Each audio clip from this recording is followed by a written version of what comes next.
Over the last few thousand years, we have warped our own history. Our stories of the past have been changed, altered, mistranslated, and completely been misunderstood as we rounded the curve on the precession of the equinox. Modern views of our history account for many things, but completely dismiss many very important pieces in the puzzle. For example, the pyramids of Giza. There is no modern theory that accounts for how these could have been made. Individually, each block cannot be pulled even with 50 men pulling it, let alone drag it for hundreds of miles and then stack them on top of each other 450 feet in the air, in such a precise way that even modern technology can't achieve. Not to mention having it lined up precisely with both Orion's belt, a golden mean, and Fibonacci spiral, and be a primary nodal point of every sacred site on the planet. And that's just one example. Our history is not what we think. In Lesson 11, I said that many things that we've been led to believe to be true simply is not. This has got to be the biggest. The field of archaeology recently saw some monumental discoveries that are rocking the foundation of what we think we know about ourselves. Many ancient cities such as Babylon, Erech, and Akkad that were written about in the Bible and other ancient texts were always thought to be myths because no one could prove they existed. Then, one of them was found. This led to finding another, and then another. Inside one of these cities, archaeologists found thousands of cylindrical clay tablets hidden deep within the earth under this ancient city. The tablets were completely covered in text written in cuneiform and tell an ancient story that spans back over hundreds of thousands of years on this planet, describing the history of the earth and the origins of the human race in great detail. Now, the first thing we all want to do is just say that they were making things up. They didn't know the history of Earth, and they were simply creating tales to explain where they came from. However, if this was true, how can we explain how they knew so many things about the universe that would seem impossible to know? Not only did the Dogons know all about the distant planets in the solar system, but so did the Sumerians. They described them all in great detail in these Sumerian records. They also knew about the precession of the equinox. That's a tough one for a historian to understand, because it takes over 2,000 years of continuous observation to actually learn that the Earth has a wobble. The Sumerians had this information from day one of their civilization. A man named Zacharias Sitchin spent a long time transcribing these texts and had put them all together in his books, but many others have also done the same, and the interpretations are always very similar. Not only that, but Thoth has also shared information about this with us, and his account matches the Sumerian records. Adamus and other channelings discuss it as well. If you see all of these records and sources, there is a huge connection between the stories. Now, this story spans back hundreds of thousands of years into our past. It talks about Tiamat and Nibiru, the Nephilim, seeding the human race, Adam and Eve, and the children of Lemuria. This portion of the story is really interesting, but not the most crucial to know. We're not going to be covering this at this time. We are, however, going to be picking up the story at the end of Lemuria and discussing the events of Atlantis up to present day. What I'm going to tell you is a mix of what these records say, along with what Thoth has told us for some finer details. Please have your own experience while watching this. I'm not going to tell you that this is fact. I am simply saying, decide for yourself.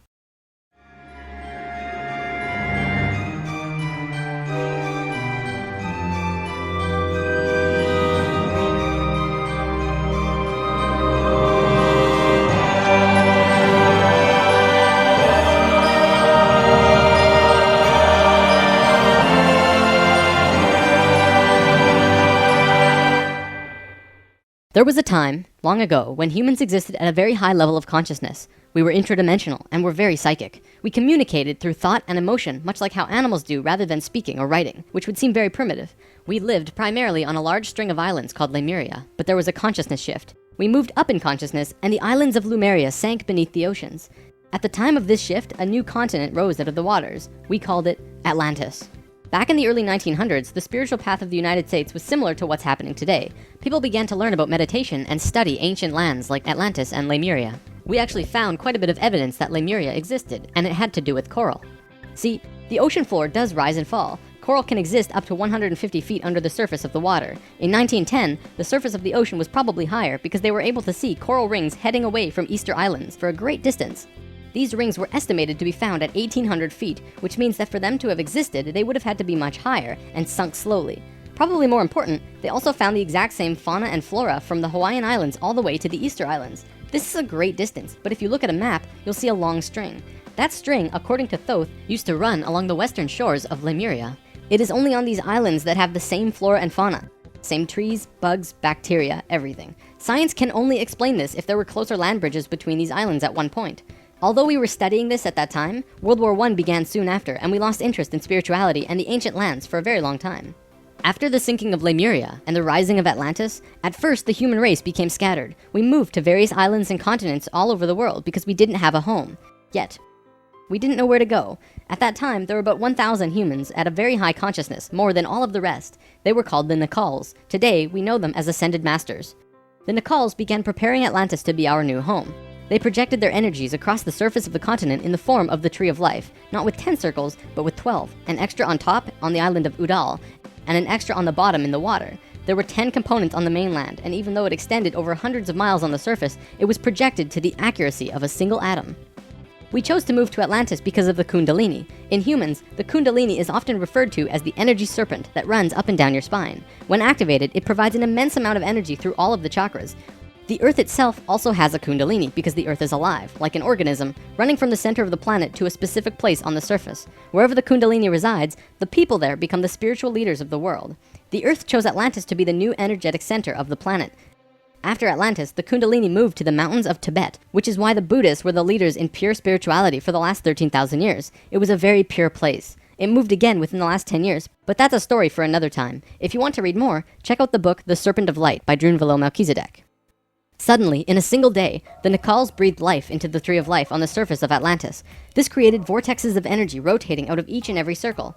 Once the vortexes were established, the children of Lemuria began to be called forth. Millions upon millions of Lemurians who had settled all across the planet began to be pulled toward Atlantis. A great migration began.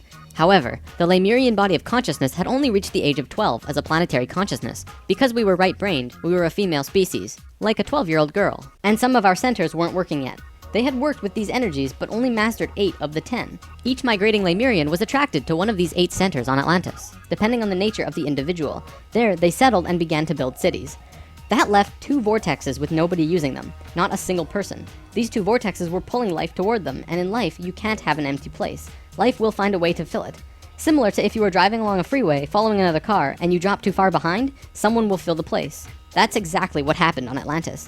Though the Lemurians had only filled 8 of the vortex areas, Mayan records state clearly that there were 10 cities in Atlantis when it fell. You can see these records in the Troano document, which is now located in the British Museum.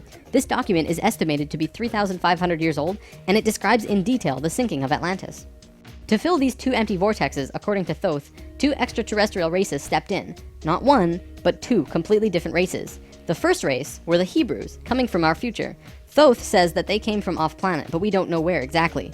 The Hebrews were kind of like a kid who went through 5th grade and didn't make it, so they had to do that grade over again. They learned all the math, the left brain stuff, but they didn't get the right brain aspect of evolving consciousness, the doing. They didn't graduate to the next level of evolution, so they had to do it again. They knew a lot of things that we didn't know yet and brought many concepts and ideas to us that we weren't aware of yet. Now, if this is true, this would explain quite a few things about the Hebrew people in general.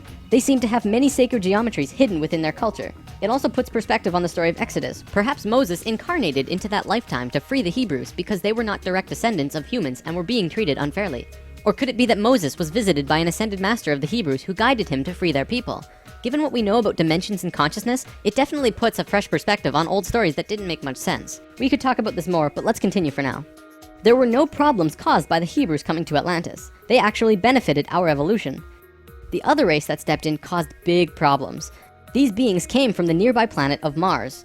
See, according to Thoth, Mars looked very much like Earth a little less than 1 million years ago. It was beautiful. It had oceans and water and trees that were just fantastic. But something happened to them, and it has to do with something called the Lucifer experiment. From the very beginning of creation, everything is simply an experiment. Creation itself was just consciousness creating and inhabiting itself in that creation. There is no divine plan. Spirit can do whatever it wants. Having said that, if spirit decides to cut itself off from the rest of consciousness and create a separate reality on its own, it can do that too. This is called the Lucifer experiment. Because spirit is God, it can do this. There is nothing wrong with that. We've kind of been led to believe that Lucifer is evil and the devil. This just isn't true. Lucifer is just another means of perceiving the reality. It is not a unity perception of oneness, but rather a duality perception of two-ness. There's a flower of life pattern for Lucifer as well, but that's a big topic for another time. Anytime the Lucifer experiment has been attempted in the universe, it always ends in failure. The species will cut itself off from love and will become incredibly male, left-brained.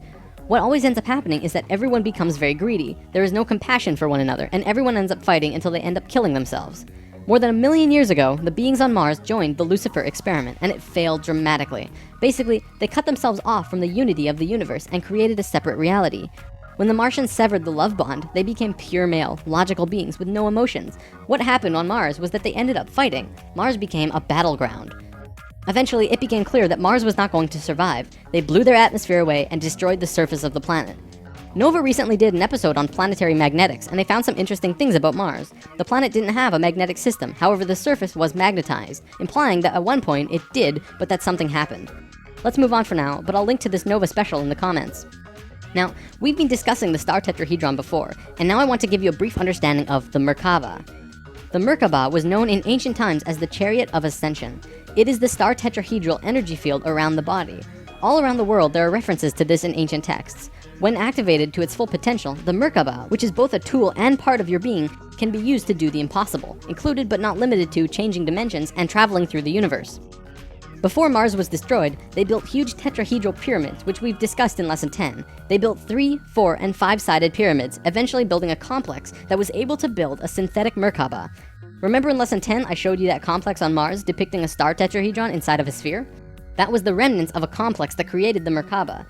After 1 million years or so, it's been eroded, but the proof is there. Now, because the Martians were severed from the Unity consciousness, they couldn't create a living Merkaba. They simply used it as a tool.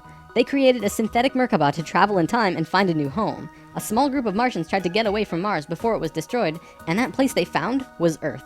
About 65,000 years in our past. They saw this little vortex sitting there, just pulling in life, with no one in it. They didn't ask permission. Being part of the Lucifer experiment, they just said, all right, let's do it. And they stepped onto that vortex, and in doing so, they joined and changed our evolutionary path.